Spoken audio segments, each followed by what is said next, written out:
Moji gledatelji, u današnjoj emisiji ću vam preporučiti 5 najbolje znanstveno dokazanih začina koji svakodnevno trebate koristiti u svojoj prehrani, a oni djeluju kao nevjerojatnu mogućnost prevencije i sprečavanja nastanka raka. Biće biti bolje jer mi živimo u vremenima kada izuzetno veliki broj osoba oboljeva od ovih teških bolesti i oboljenja.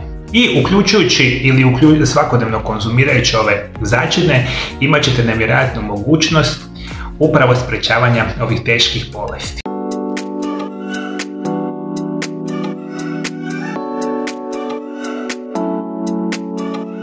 Prvi začin koji redovito trebate konzumirati je kardamom.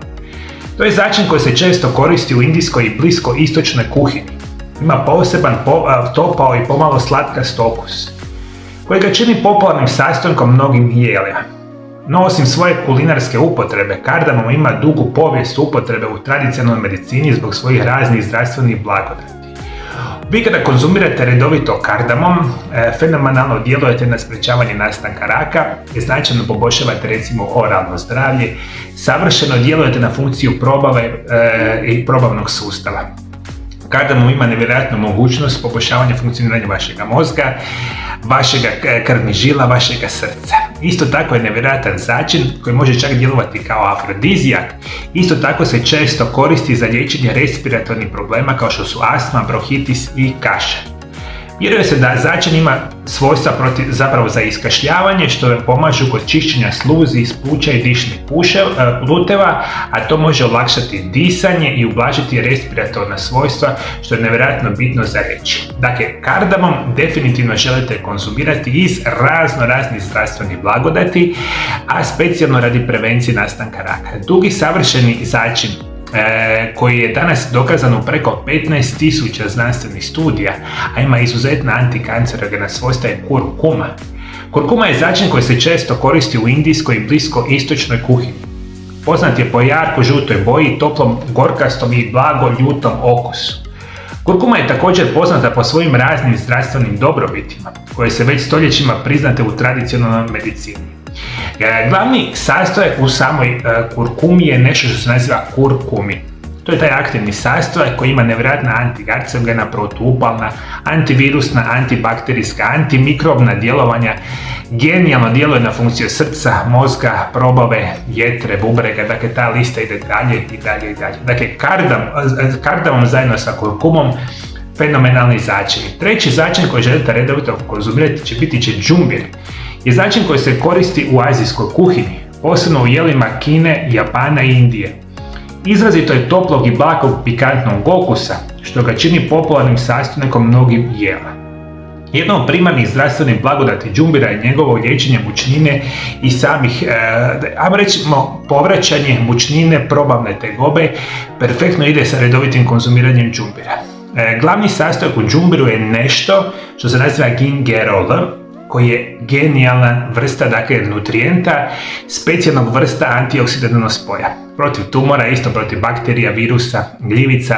Fenomenalan je za osteoartritis, reumatoidni artritis, probavne smetnje, generalno za cjelokupno zdravlje.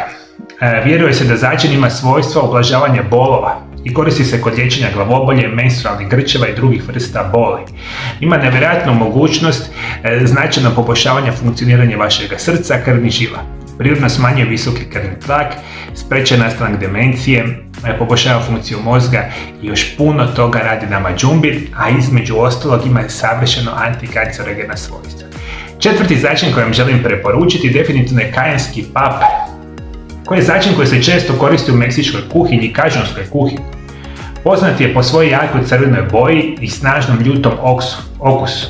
Kajenski papar se pravi od osušenih mljevenih mahuna.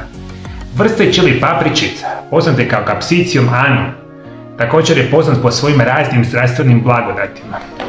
Jedna od onih genijalnih perspektiva što je vezana za kajenski papar, osim antikancerogenih svojstava, ima nevjerojatnu mogućnost poboljšavanja zdravlja vaših zglobova. Svi koji imate problema sa artritisima, artrozama, ona bolna, otečena, dakle zglobove, ukočenost zglobova, vama kajenski papar tu pomaže.